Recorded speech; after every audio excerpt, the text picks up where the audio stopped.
जय श्री कृष्ण दोस्तों, मैं अनिल यादव लक्ष्य उत्तम पुरुष में आप सबका स्वागत करता हूं। मेरे प्यारे भाई, मेरे प्यारे दोस्त, मैं आपसे एक विनती कर रहा हूं। आप अब तक चैनल को सब्सक्राइब नहीं किए हैं तो चैनल को सब्सक्राइब कर दीजिए। आप लोग सब्सक्राइब नहीं करते हैं। कर तो देना चाहिए। इतना बहुमूल्य ज्ञानों को मैं ढूंढ करके लाता हूं, किसके लिए? आप ही लोग के लिए ना। कमेंट भी नहीं कर रहे हैं, कमेंट भी किया कीजिए। तो प्लीज रिक्वेस्ट है, क्योंकि यदि आप नहीं देखेंगे तो मैं एकदम वादे के साथ कह सकता हूं कि आप एक बहुत ही बहुमूल्य ज्ञान को मिस करने वाले हैं। तो मिस मत कीजिए। ऐसा ज्ञान मैंने, आप हिम्मत नहीं देंगे तो मैं फिर कैसे कर पाऊंगा? मुझे कैसे लगेगा कि मैं सही काम कर रहा हूं, सही दिशा में मैं बढ़ रहा हूं, है ना? आज हम लोग जानने वाले हैं कि आखिर सत्य का गुरु कौन है। आप भी सुने होंगे, किसी के भी मुंह से आप सुन लेंगे कि हमारे गुरु सदगुरु हैं, हमारे गुरु सदगुरु हैं। और हम सब इसमें कंफ्यूज हैं, आखिर ये सदगुरु कौन है? तो पहले सदगुरु वर्ड को तो जानेंगे। तो सत्य का जो गुरु होते हैं उन्हें सदगुरु कहते हैं। मैं एज ए साइंस बात कर रहा हूं, मैं नहीं किसी संस्थान के लिए स्पेशली मैं बात नहीं कर रहा हूं, मैं एक साइंस से बात कर रहा हूं। ध्यान दीजिएगा, मैं आपको बता दूं, जो सत्य का ज्ञान, सत्य plus Guru is equal to सदगुरु। तो सदगुरु आखिर होते कौन है? तो सदगुरु जानने से पहले हम गुरु को जान लेंगे। गुरु दुनिया में दो प्रकार के होते हैं, एक सत्य के गुरु, एक असत्य के गुरु। असत्य मतलब जो आया है धरती पर और वो जाएगा, जिसे ये स्वयं प्रकृति, जो भी हमें फिजिक्स पढ़ाते हैं, केमिस्ट्री पढ़ाते हैं, बायोलॉजी पढ़ाते हैं, ये सब क्या है? ये सब हमारे प्रकृति का ज्ञान है साहब। तो जो हमें इन सब ज्ञान से रूबरू कराते हैं, हमें पढ़ना लिखना बोलना जो लोग सिखलाते हैं, वो हमारे यहाँ के मतलब इस प्रकृति के गुरु हैं, भौतिक गुरु हैं वो। और एक होते हैं सत्य के गुरु, जो ऐसे ज्ञानों से हमें रूबरू कराते हैं, जो ज्ञान ऐसा है जो था, है और रहेगा। जैसे कि भगवान परमात्मा का ज्ञान, ब्रह्म विद्या का ज्ञान, स्वयं आत्मज्ञान, हमें हमारे बारे में बतलाते हैं वो, कि अरे मूर्ख, अभी तुम कौन हो? अपने शरीर को अभिमान करते हो कि मैं गोरा हूं, मैं काला हूं। ऐसा नहीं है। तो जो हमारे लाइफ में भौतिक गुरु हैं, उनका भी हमें सम्मान करना चाहिए, क्योंकि वो नहीं रहेंगे तो हम कुछ पढ़ ही नहीं सकते हैं। ना वेद पढ़ने आएगा, ना उपनिषद पढ़ने आएगा। माता पिता सबसे पहले गुरु हैं हमारे, जो हमें हमें एक शब्द बोलना सिखलाते हैं। शुरुआत तो वहीं से करते हैं हम लोग।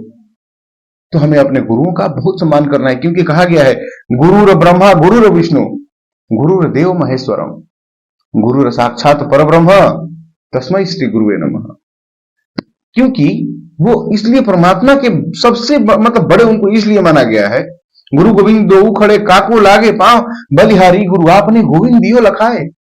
मतलब यदि गुरु नहीं रहेंगे तो हम, हमारे सामने भी यदि परमात्मा खड़े रहेंगे तो हम कैसे पहचानेंगे? हमारे सामने लिखा रहेगा कि आगे मत जाइए, आगे खतरा है। यदि हमें गुरु नहीं पढ़ाए रहेंगे, वो इंडिकेशन नहीं दिए रहेंगे, हमें पढ़ने ही नहीं आएगा, तो हम कैसे जानेंगे कि आगे खतरा है या फिर आगे सोना है? तो हमारे जीवन में गुरु का बहुत बड़ा महत्व है। तो आज हम लोग सिर्फ जानने वाले हैं सत्य के गुरु के बारे में। तो मैं आपको बतला दूं, इस दुनिया में सत्य का गुरु मात्र एक ही है, जिसको कहा गया है छोड़ावन हार। यानी क्या कहा था स्वरवेद में पढ़ के, जो मैंने बताया था पीछे के दोहों में, कि एक सकल स्कंभ है, एक छलावन हार, बद्ध मुक्त तत्व एक है, एक छुड़ावन हार। वीडियो में बने रहिएगा, जाइएगा मत, रिक्वेस्ट कर रहा हूं, क्योंकि मैं अब सबसे इंपॉर्टेंट ज्ञान मैं तो अभी तो देने जा रहा हूं। तो कहा गया है, जो छुड़ावन हार का जो मैं जिक्र किया, छुड़ावन हार वही है जो इस मृत्यु लोक से, अरे सब मरना है, ये कंफर्म है कि मरना है, यहां से बच के कोई जाने वाला नहीं है। जो यहां पे रहने वाला चीज नहीं है, उसके लिए हम सब इतना परेशान हैं। अरे हमें जाना है, उसका कोई तैयारी नहीं करेंगे हम लोग, उसी का तैयारी करा रहा हूं। कर लीजिए, थोड़ा सा समय दीजिए हमको। जिसे छुड़ावन हार कहा गया है वही सदगुरु है, वही सत्य के गुरु हैं। और बंधन और मुक्ति में रहने वाला जीव, बद्ध मुक्त तत्व एक है, वही हम लोग हैं। जब हम सबका पूर्ण उदय होता है, जब अनेकों कष्टों को भोग लेते हैं, जब हम सब एकदम बेचैन हो जाते हैं, सदगुरु बहुत दयालु होते हैं, परमात्मा बहुत दयालु है। तो परमात्मा के इच्छा से हमारे सदगुरु आते हैं और हमें उस सत्य का ज्ञान से रूबरू कराते हैं। कहा गया है कि पूर्ण उदय रे मानो सदगुरु दर्शन जानो। जब हमारा पूर्ण उदय होता है तो हमें सदगुरु मिल जाते हैं। तो मैं आपको बता दूं, ये सदगुरु इस धरती पर किस किस रूप में आते हैं। वीडियो में बने रहिएगा, जाइएगा मत, एकदम पक्का मैं रिक्वेस्ट कर रहा हूं आपसे। सदगुरु जो हैं, ये जो सत्य के गुरु हैं, इस धरती पर 4 रूप में आते हैं। मैं बतला देता हूं आपको। एक आते हैं नित्य अनादि सदगुरु के रूप में, एक आते हैं स्वयं सिद्ध सदगुरु के रूप में। नित्य अनादि सदगुरु के बारे में मैंने पीछे भी जिक्र किया है। सतयुग में आए हैं सुकृत देव के नाम से, सुकृत देव जी महाराज के नाम से, और त्रेता में मुनिंद्र जी महाराज के नाम से। नित्य अनादि की मैं बात कर रहा हूं। और द्वापर में भगवान श्री कृष्ण स्वयं करुणामयी के रूप में सदगुरु बनकर आए थे। जो कहा गया है ना कि जो महाभारत युद्ध जब हो रहा था, उस समय ब्रह्म विद्या का उपदेश अर्जुन को जब दिए थे, तो वही सदगुरु के रूप में स्वयं भगवान श्री कृष्ण आए थे। ठीक है। और ये जो कलयुग है, इसमें कबीर साहब आए हुए हैं। जो कबीर साहब हैं, यही उस सत्य का ज्ञान देते हैं। हर युग में इनका नाम अलग अलग है। आप अभी उठाइए गूगल, आप गूगल में सर्च कीजिए एक बात, सुकृत देव कौन है। सुकृत देव, आपको कबीर साहब का फोटो मिलेगा, जो कि लिखा रहेगा उसमें सीधे सीधे सतयुग के टाइम। आप त्रेता डालिए, मुनिंद्र जी मिलेंगे। आप द्वापर डालिए, भगवान श्री कृष्ण स्वयं मिलेंगे, ऐसे ही गीता लिखा गया है। आप डालिए कलयुग, कबीर साहब मिलेंगे। तो मैं आपको बतला दे रहा हूं, तो ये जो सदगुरु भी होते हैं ना, ये 4 तरह के होते हैं। मैंने क्या बोला, नित्य अनादि सदगुरु, एक हो गए स्वयं सिद्ध। स्वयं सिद्ध सदगुरु जब आते हैं, वही वेदों का खोज वही करवाते हैं। और जब परमात्मा अपना जब भी यहाँ पर इस धरती पर आते हैं, तो उनके साथ जो उनके गुरु बन करके आते हैं, उन्हें शिक्षा दीक्षा को देने के लिए वो स्वयं सिद्ध सदगुरु के रूप में आते हैं। पूरा तरह से सिद्ध वो आते ही हैं धरती पर। जैसे कि भगवान श्री राम के साथ वशिष्ठ मुनि थे, वो स्वयं सिद्ध सदगुरु थे। सप्त ऋषियों में एक थे वो। और एक होते हैं अभ्यास सिद्ध सदगुरु। सदगुरु जब इस धरती पर, मैं आपको बता दे रहा हूं कि व्यक्त और अव्यक्त रूप दोनों रूप में रहते हैं। सदगुरु की जो नित्य अनादि सदगुरु हैं, वो दोनों रूप में रहते हैं। व्यक्त रूप में भी रहेंगे, अव्यक्त रूप में, मतलब शरीर में भी रहेंगे, बिना शरीर के भी रहेंगे।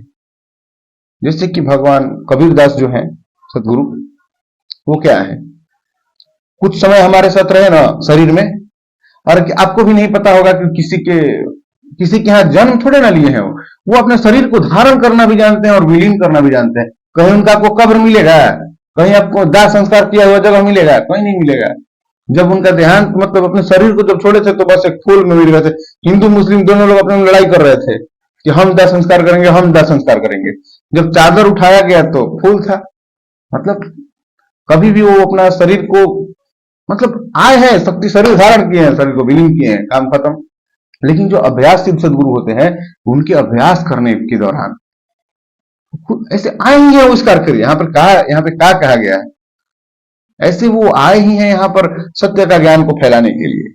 लेकिन एक नियमावली है, वो जो अभ्यास सिद्ध सदगुरु होते हैं, वो बचपन से ही महान साधक होते हैं। वो फॉर एग्जाम्पल महर्षि सदाफल देव जी महाराज का मैं बात कर रहा हूं, जिन्होंने इतना बड़ा स्वरवेद नामक महान सदग्रंथ लिख दिया। उन्होंने 17 साल की कठिन तपस्या करके।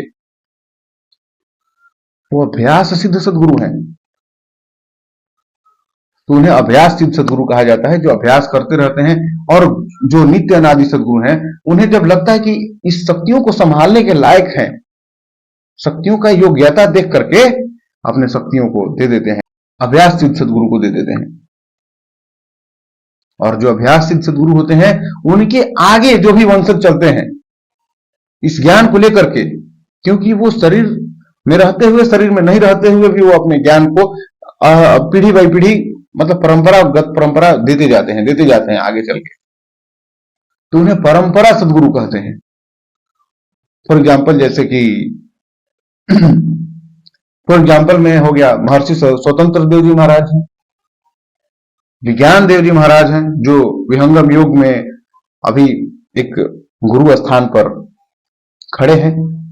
तो मुझे भरोसा है कि आप सत्य के गुरु के बारे में जान चुके होंगे, है ना। तो वीडियो अच्छा लगा होगा तो चैनल को जरूर से जरूर सब्सक्राइब कर लीजिए। बहुत मेहनत से मैं इन सारे ज्ञानों को इकट्ठा करके लाता हूं। तो वीडियो के साथ बने रहिएगा। जय श्री कृष्णा, जय श्री राम।